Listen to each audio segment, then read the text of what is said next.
My name is Megan Carver. I am 38 years old.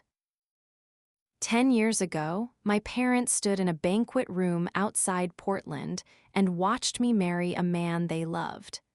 What I didn't know, what I wouldn't find out for an entire decade, is that my father had also quietly agreed to pay for the house we'd live in together. Not as a gift, as a cover-up. I found out at our 10th anniversary party, in front of 40 people, from a man I had met maybe 3 times in my life. He raised his glass, smiled at my husband, and said the wrong sentence to the wrong room. Before I take you there, if stories like this one matter to you, please like and subscribe. And in the comments, tell me where you're watching from and what time it is right now. I read every one. Now let me take you back to the beginning. I grew up in Salem, Oregon, in a house where the thermostat was set to 66 degrees in winter and nobody argued about it. My dad, Tom Bennett, spent 34 years as a branch manager for a regional bank, the kind of man who balanced his own checkbook by hand even after the bank gave him software to do it for him. My mom, Linda, worked part-time as a bookkeeper for a dental office. Between the two of them, the word budget wasn't a suggestion. It was furniture. It was just there, in every room, whether you looked at it or not. I tell people this because it matters later. I was raised by a man who tracked every dollar that moved through his house, every single one. For 34 years, that was his job, and it never stopped being his nature. I met Ryan at the University of Oregon in a shared statistics class neither of us was good at. He was funny in the specific way that made a lecture hall feel smaller, and he had this habit of showing up exactly 4 minutes late to everything, like punctuality was a debate he hadn't fully conceded. I liked him before I should have admitted I liked him. We dated for 5 years before he proposed, on a Tuesday, in the parking lot of the grocery store, because he said he didn't want to wait for a moment and risk losing his nerve. He was also, in those years, the most generous boyfriend any of my friends had ever heard of. Not steadily generous, in bursts. Most months, Ryan was a 23-year-old grad assistant living on ramen and gas station coffee, same as everyone else we knew. And then, every so often, completely out of nowhere, there'd be a weekend in Cannon Beach at a hotel with an actual fireplace, paid for in cash. A pair of concert tickets, good seats, the kind you don't get by being early to the website, for a band I'd mentioned liking exactly once. For my 23rd birthday, a necklace from a jewelry store in the Pearl District. The kind of place I'd never even walked into, in a small black box he'd clearly practiced handing to me. I used to tell my roommate that Ryan ran hot and cold with money, and she used to say I was lucky he ran hot at all. I never asked where the hot came from. It never occurred to me that I should. He always had some version of an explanation ready, a freelance design gig, a friend who owed him from a trip, his dad helping out. Each one was small enough and reasonable enough that I never stacked them next to each other. I just thought of him as someone who occasionally got lucky. That word's lucky is going to come back later. Hold on to it. My parents liked him, mostly. My dad liked him the way you like a contractor who gives you a quote that's a little too low. Politely, carefully, with one eyebrow that never fully came down. I didn't understand that eyebrow until much later. Ryan grew up 2 hours south, in Roseburg, in a house that ran on a completely different frequency than mine. His dad watched football the way other men watch the stock market, with money on every single outcome. $5 bets between neighbors, $20 bets on which of his sons could throw a football further. By the time Ryan was in high school, betting wasn't a special occasion. It was Tuesday. Ryan never talked about this much. I knew his dad liked to bet on stuff. The way you know a relative likes wine. A fact filed under personality, not warning sign. What I didn't know was that by the time Ryan was 26, 2 years before he proposed to me, he owed a sports book in Vancouver, Washington, and the man who ran it just over $76,000. $76,400 to be exact. I know the number now. I didn't know it then. I found out about the betting eventually, just not the number, not for 10 years. Here's what I knew at the time in the spring before our wedding. Ryan came to me one night, white-faced, and told me he'd gotten in over his head with some bad bets in college, and that it was handled now. He cried. I'd never seen him cry before. I held him on our apartment floor for 45 minutes and told him it didn't change anything, that everyone has a past, that I loved him. What I didn't know was that 2 days before that conversation, Ryan had gone to my father. Not me, my father. He told me later, much later, that he didn't think he could survive telling me without losing me. So he went to the one person he thought might be able to fix it without me ever finding out. My dad. My father wired $76,400 to a man he had never met, using a cashier's check from a bank 2 counties over so there'd be no paper trail at his own branch. He told my mother. He did not tell me. And then he did something else. Something I wouldn't understand for 10 more years. He didn't just pay off the debt and walk away. He decided, quietly, on his own, the way he decided everything, that he didn't trust a 26-year-old man who had just lost $76,000 to be responsible for a mortgage payment every month for the rest of his life. So when Ryan and I bought our first house, 18 months after the wedding, a 3-bedroom in Beaverton, walking distance from the elementary school where I'd eventually teach, my dad told us he and my mom wanted to help with the down payment. $15,000 as a wedding gift. Generous, but not unbelievable. My parents were comfortable. It felt like the kind of thing they'd do. What he didn't tell us, what he set up through his own bank, using his own retirement account, quietly, the same week we closed, was an automatic transfer. Every month, on the 2nd of the month, $1,140 left my parents' account and went straight to our mortgage servicer. Not to us, around us. For 10 years. If you've ever found out your family was managing something in your life without telling you, even if they meant well, drop a comment and tell me what that felt like when you found out. I want to know I'm not the only one. I want to be clear about something, because I've turned this over in my head 1,000 times since.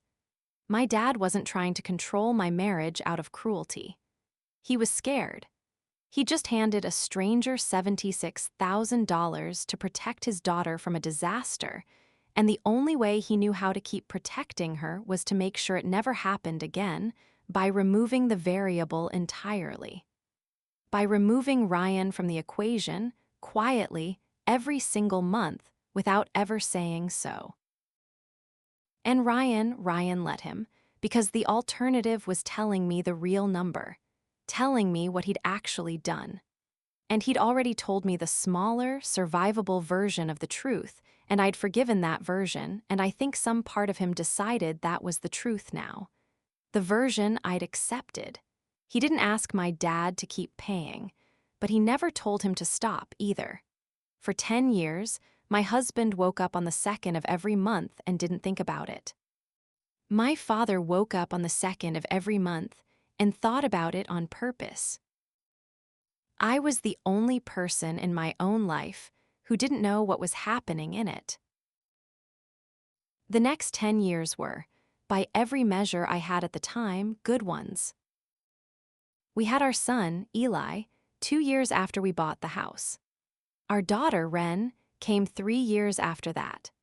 I finished my master's in education and moved from a long-term sub position to a full contract teaching 10th grade English at the high school 4 miles from our house. Ryan moved up from estimator to senior project manager at a construction firm that built mid-size apartment complexes around the Portland metro. We refinanced once in year 6 to a better rate. I remember sitting at the kitchen table with the new paperwork, Ryan's hand resting flat on the page like he was holding it down, and thinking, we're doing okay. We're really doing okay. Some things, looking back, didn't quite fit. At the time, none of them seemed like anything. My parents called every month on the 15th like clockwork. Not the 1st, not the 10th, the 15th. My mom would always open with some version of, just checking in, seeing how you're all doing. For 10 years, I thought that was just a thing my mom did. A standing date in her calendar, the way some people always call on Sundays. There was a year 2, I think, maybe year 3, when a trip to see my college roommate's wedding in San Diego got canceled. My mom said, gently, "We just need to be a little careful with money this year, sweetheart. Your dad's pension adjustment is taking longer than expected." I didn't push. You don't push your retired parents about money. It felt rude even to wonder. Every Thanksgiving, without fail, my dad would find a moment, usually while carving the turkey or right after, drying his hands on the same dish towel every year, to ask Ryan, casually, "Everything good with the house?" Just that. 5 words. Ryan always said yes. Fine. Good. And my dad would nod once and go back to the turkey. I used to think that was just a dad thing. A small talk thing. Men of his generation ask about the house the way they ask about the car. I never once thought it was a question with an actual answer attached to it. And there was a folder. Just one time, maybe year 4, I was at my parents' house looking for Scotch tape in my dad's desk drawer, and I saw a manila folder with our address written on the tab in his handwriting. He came in, saw me holding it, and took it from my hands not roughly, just quickly, and said, "Tax stuff, boring," and put it in a different drawer. I didn't think about it again. Why would I? It was a folder in a drawer. And the gift stopped. Not all at once, and not in any way I noticed at the time, but somewhere around our 2nd year of marriage, the bursts of Lucky, Ryan, the Cannon Beach weekends, and the surprise concert tickets just quietly tapered off into nothing. I used to tease him about it early on. Where'd my lucky guy go? He'd laugh it off, said he'd grown out of it, said married life made him want to save instead of spend. I remember thinking that was sweet. Maturity. I never once connected it to anything. I just thought he'd changed. 5 things: a phone call on the 15th, a canceled trip, a question at Thanksgiving, a folder with our address on it, and a kind of generosity that had always run on something and then simply ran out. None of them meant anything on their own. I want you to hold on to them anyway. We're coming back to all 5. Only 3% of people who watch a video like this one actually subscribe. If you've made it this far and you're invested in where this goes, take a second and tap that button. It actually helps this channel keep going. Okay, let's get to the party. Last September, Ryan and I hit 10 years married. My mom, who has never in her life let a milestone pass quietly, insisted on throwing us a real party. Not a backyard barbecue. An actual venue, a banquet room at a small vineyard out past Newburgh string lights, a hired guy doing acoustic covers, the whole thing. 40-some people. My side, Ryan's side, a handful of friends from college, a few people from Ryan's work. And because my mom does the guest list, and my mom does not check guest lists against context, a few people from Ryan's old life. People I'd met maybe once or twice over the years, at a barbecue, at a kid's birthday party. Names that floated past without ever quite landing. One of those people was a man named Dave Lindqvist. I knew Dave a little. He and Ryan had been close in their 20s. I'd always understood it loosely as old friends from before me. The way everyone has a few of those. What I didn't know, what I had never been told, in 10 years of marriage, was that Dave was the person who'd first brought Ryan to a Gamblers Anonymous meeting in Vancouver, Washington, the same month my dad wired that cashier's check. Dave had been sober from gambling, the same way you'd say sober from drinking, for almost 12 years. He and Ryan still talked every couple of months. I just never knew what they talked about. Dave didn't know that I didn't know. That's the part that still gets me. He wasn't trying to expose anything. He thought he was at a party celebrating something he was genuinely, warmly happy about. The dinner part of the evening went the way these things go. My father-in-law gave a toast that ran 4 minutes too long and ended in a joke nobody fully understood. My mom cried during a slideshow of photos from our wedding, which I expected, because my mom cries at car commercials. Eli and Ren ran around the edge of the dance floor with 2 of their cousins, shoes off, socks soaked from the grass outside. Then Dave stood up. He had a glass of sparkling cider. He doesn't drink, hadn't in years, and he tapped it gently with a fork, and the room did that thing where conversation rolls down to a hush in about 4 seconds. "I just want to say something," Dave said, smiling, looking right at Ryan. 12 years ago, this guy was in the worst place I'd ever seen a person be. And I want everyone here to know 10 years sober, 10 years in that house with this incredible family. He gestured at me, at the kids, at the room, and I know for a fact none of that happens without Tom and Linda quietly covering you on that mortgage every single month all these years.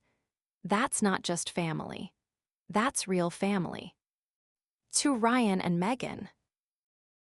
He raised his glass.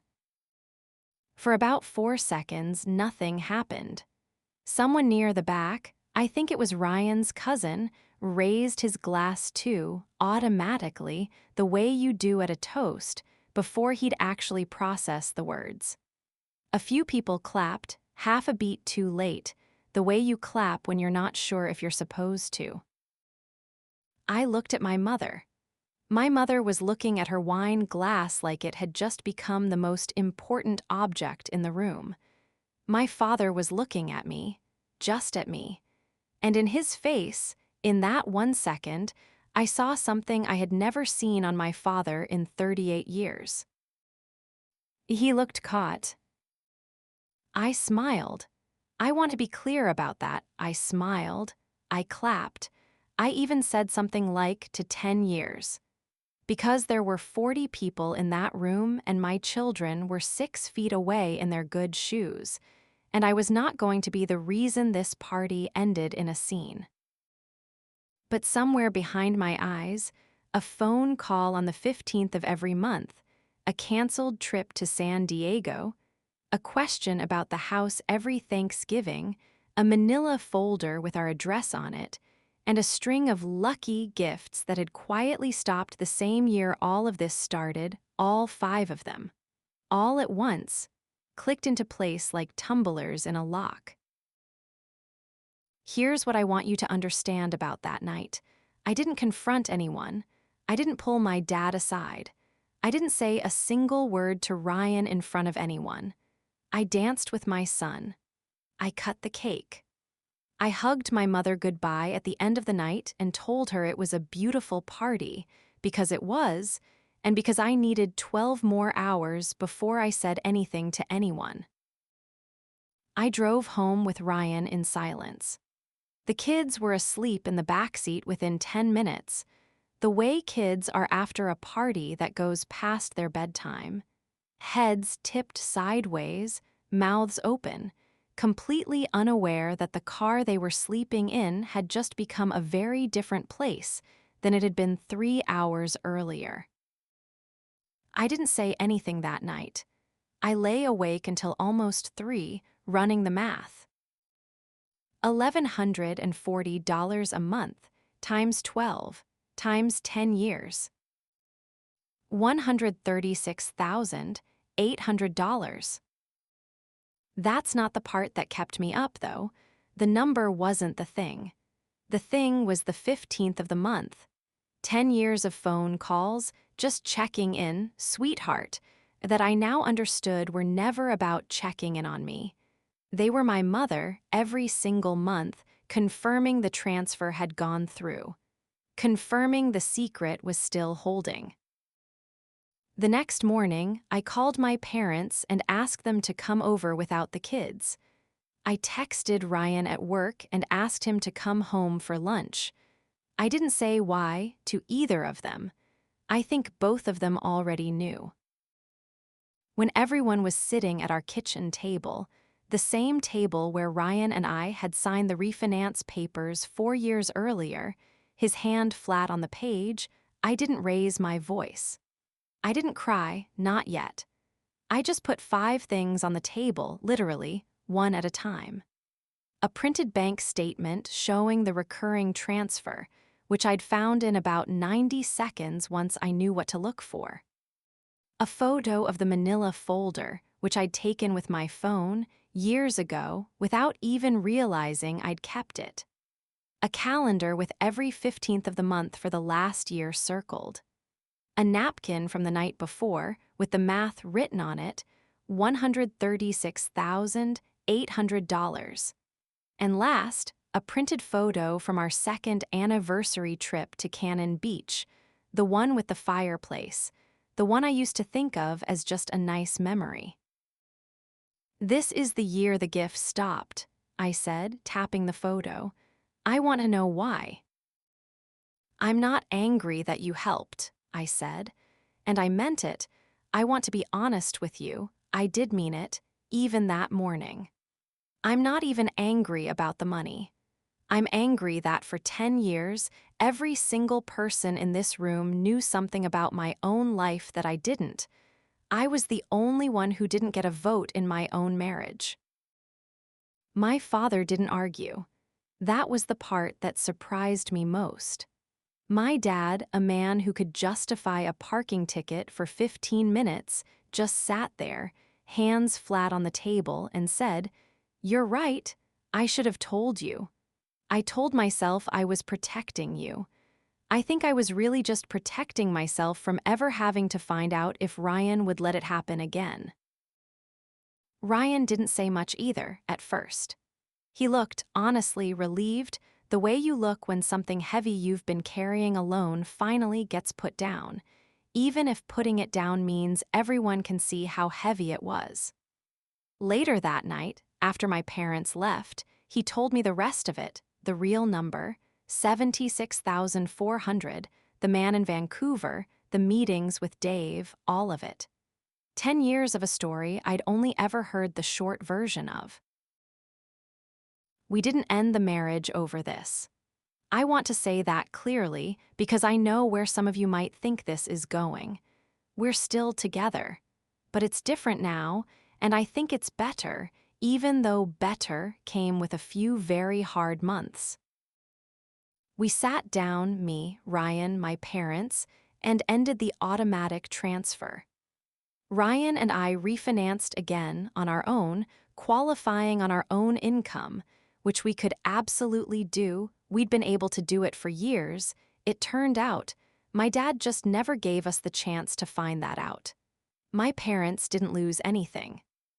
If anything, they got $136,000 back into their retirement account, money they'd quietly been pulling out for a decade without my mother, who does their taxes, ever fully accounting for where it went, because my dad handled the house thing separately, the same way he'd handled everything else.